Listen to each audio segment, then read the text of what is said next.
Tentunya kita semua pasti pernah merasakan kekecewaan. Berbagai hal yang tidak sesuai dengan harapan atau kegagalan itu bisa menjadi salah satu penyebab faktor munculnya rasa kecewa dalam hati kita. Namun, sebaiknya jangan biarkan kekecewaan itu mengisi hati kita, karena penyebabnya itu akan bisa berdampak pada kesehatan kita juga, gitu kan. Pikiran kita juga, takutnya kita bisa menjadi stres atau depresi gitu. Nah, di sini ada beberapa alasan yang menjadi penyebab munculnya rasa kecewa itu.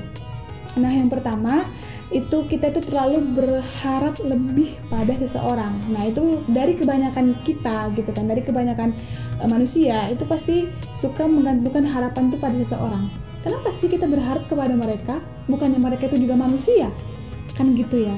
Jadi jangan biarkan kita tuh bergantung kepada orang lain. Kita itu harus bisa memenuhi kebutuhan kita sendiri. Terus harapan kita itu juga harus bisa kita gapai sendiri. Jadi kita tuh tidak terlalu sering bergantung pada orang lain gitu.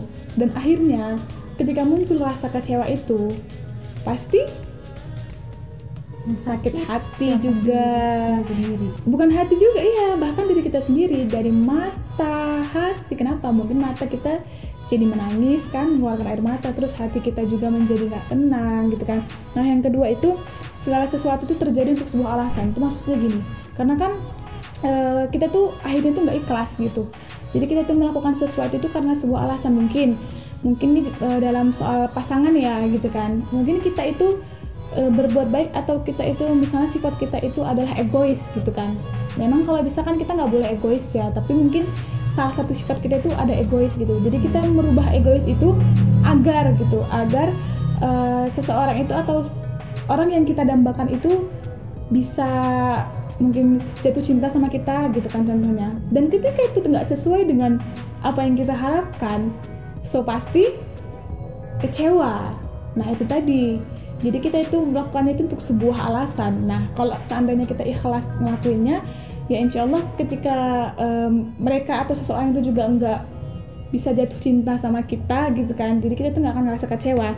Nah, yang ketiga itu jangan terlalu mengikuti apa kata-kata motivator sih menurut aku gitu ya. Ikuti kata hati, karena menurut aku motivator itu cuman biasanya itu adalah pembangkit semangat kita gitu kan. Ketika kita butuh semangat, kita tuh lebih sering nonton motivator gitu kan. Tapi ini karena kita ngalami kekecewaan, kalau bisa itu kita ikuti kata hati kita gitu. Jadi jangan terlalu mengikuti apa yang dibilang motivator, karena takutnya ketika itu mungkin nggak bisa kita lakuin juga, akhirnya itu juga bakalan kecewa lagi gitu. Jadi ikuti kata hati kita sendiri. Nah, ada beberapa hal yang bisa membuat kita itu agar tidak membantu lah gitu kan, agar kita itu nggak kecewa gitu. Apa tuh? Coba dulu deh. Yang biar nggak pertama, banyak bicara. ceritain perasaan kalian. Jadi kalau kalian lagi kecewa dan bingung nih ke gimana menghadapi kecewa itu, kalian ceritain aja perasaan kalian. Kalaupun gak ada orang yang kalian percaya buat mendengar cerita kalian, mungkin kalian bisa tulis di buku diary atau dimanapun, ungkapin kenapa sih aku kecewa, apa alasan kamu kecewa itu. Nah, kalau udah kayak gitu kan kita jadi bisa ngeliat tuh di mana letak kesalahan yang buat kamu merasa sedih itu. Jadi kita bisa ngeliat jalan keluarnya supaya kita bisa kembali tersenyum. Iya, benar. Terus yang selanjutnya, terima rasa kecewa itu. Nah, sebisa mungkin kita berusaha untuk menerima rasa kecewa yang sedang hadir di dalam hati kita gitu kan. Karena kalau kita nggak bisa berdamai dengan perasaan kita, dengan hati kita yang sedang kecewa, itu juga bakalan sulit untuk membantu kita gitu kan. Jadi sebisa mungkin walaupun berat gitu kan, terima rasa kecewa kita.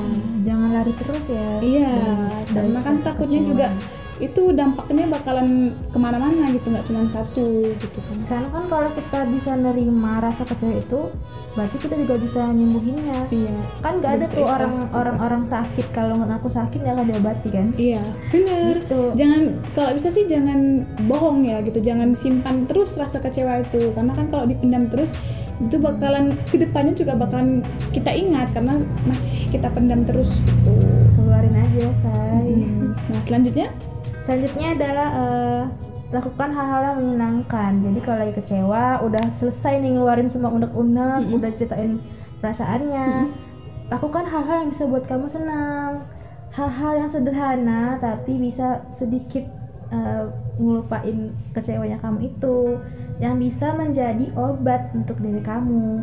Contohnya nih kayak lagi kecewa sama temen misalnya kan, nah coba deh lakuin hal-hal yang mungkin ke orang tua, entah yuk jalan-jalan yuk ya misalnya kan, biar lupa gitu, biar happy lagi gitu sama diri kita lagi kan. Tuh, entah cuman kalau happy cuman sekedar nengok video-video lucu di YouTube nggak masalah, yang mood booster banget, nggak masalah gitu, dicoba aja ya kan. yang penting kita tetap bisa senyum dan bisa melupakan sedikit rasa kecewa kita gitu. Nah selanjutnya itu mengevaluasi harapan kita yang akan kita capai. Nah kita tuh harus berpikir juga ya, kenapa aku bilang mengevaluasi, karena kira-kira masuk akal nggak sih apa yang kita harapkan itu gitu kan. Takutnya kita tuh mengharapkan sesuatu hal tuh yang nggak sesuai gitu, gimana mau kecapai tuh harapannya tuh nggak masuk akal gitu sebenarnya gitu. Contohnya kan kayak gimana tuh yang nggak masuk akal? Gimana ya, kalau aku pribadi sendiri sih kayaknya belum pernah berharap yang nggak masuk akal gitu sih gitu. Soalnya kayak berharap pergi ke bulan, Iya. memeluk bulan gitu. Kayak gitu Nah, loh itu mungkin kan kayak ya. nggak mungkin. Kayak cuman Contohnya aja angan-angan ya. apa gitu. Analoginya aja. Gitu, Jangan contohnya kalian pikir begitu. Soalnya aku pribadi juga kayaknya nggak pernah mengharapkan sesuatu tuh yang nggak masuk akal. Oh ini Karena- misalnya kalian suka apa sih, idola ya namanya, idol Korea Oh misalnya. iya mungkin ya. Bermimpi jadi punya suami idol Korea Gitu-gitu kan, lah kayak gitu contohnya. kan, itu kan kayak ibaratnya masih berat lah ya tuh jadi nyata. Bukan nggak mungkin. Malah kecewa ya kalau kan? jadinya kan, Iya. kecewa kalau nggak terjadi gitu. Bukan nggak mungkin, cuman kan kayak ada kata-kata sadar diri aja sih gitu. Kalau kita mungkin ingin sesuatu itu ya pasti usahanya juga bakalan besar ya, berat gitu kan. Pokoknya analoginya seperti itulah gitu. Soalnya aku sendiri juga belum pernah ngalamin itu. Karena banyak juga loh orang yang kayak ngefans fanatik banget gitu. Jadi kalau pas idolanya nikah ada yang sedih, dia kecewa, sampai Iya, ada bisa yang jadi. bunuh diri kan. Waduh, buat banget itu. Iya sih. Terus selanjutnya itu kalau bisa kita tuh lihat sisi positifnya dari dari sesuatu yang terjadi itu tadi. Nah biasanya ketika kita diberi rasa kecewa, itu semuanya pasti ada hal-hal yang sebenarnya bisa kita ambil yang positifnya gitu kan. Jadi nggak semua harus kita pikirkan yang negatifnya gitu. Ketika kita kecewa oleh pasangan kita lagi dan lagi, Harus gini. iya lagi dan lagi nih soal pasangan itu lebih banyak sih sebenarnya, karena bukan soal pasangan doang sih ya, manusia gitu kan.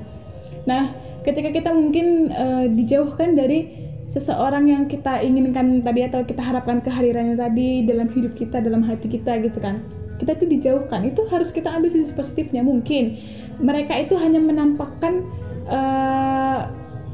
kebaikan yang pura-pura gitu, maksudnya pura-pura baik gitulah, padahal sebenarnya sifat asli dia tuh nggak seperti itu. Yang karena yang hanya kita tahu atau yang kita kenal tuh dia tuh orangnya, dia tuh orang baik kok, dia ibadahnya rajin gitu kan, terus rajin sedekah lah analoginya gitu, rajin sedekah, terus dia itu rajin ke masjid misalnya gitu kan. Padahal sebenarnya di belakang itu, nah dia tuh hanya ngelakuin itu cuma di depan kitanya aja gitu. Jadi kalau ketika kita dijauhkan itu, kita ambil sisi positifnya, mungkin kita bakalan diberikan yang terbaik dari dia lagi, yang lebih baik dari dia gitu. Terus yang terakhir, lakukan hal-hal langkah-langkah baru dalam hidup. Jadi setelah dikecewakan, misalnya kalian tentuin langkah kalian selanjutnya tuh apa, mau terus begini atau gimana. Apalagi kalau misalnya dalam pasangan ya, kalau punya pasangan selalu dikecewain, ya kalian milih harus tetap kayak gini, bertahan dengan terus tangis-tangisan, atau mau move on kayak gitu. Bukan cari yang baru ya, bukan cari yang baru, cuman ya. Maksudnya yang nggak langsung gitu banget nih. Maksudnya tuh menyembuhkan dirinya supaya bisa tersenyum lagi, kecewa lagi. Atau kalau kecewa dalam hal lain nih, misalnya kalian nggak lulus dalam satu mata pelajaran atau dalam kayak masuk ke universitas negeri Iya, tapi nggak lulus, itu. kan kecewa tuh kan. Tapi kan kalian juga harus tentu itu langkah selanjutnya tuh apa, mau gimana, mau tetap bertahan atau mau gimana. Kalau tetap bertahan, apa yang dilakukan selanjutnya nih supaya bisa masuk lagi ke universitas terbaik itu, kayak gitu sih. Pokoknya semuanya tuh tetap bakalan butuh evaluasi.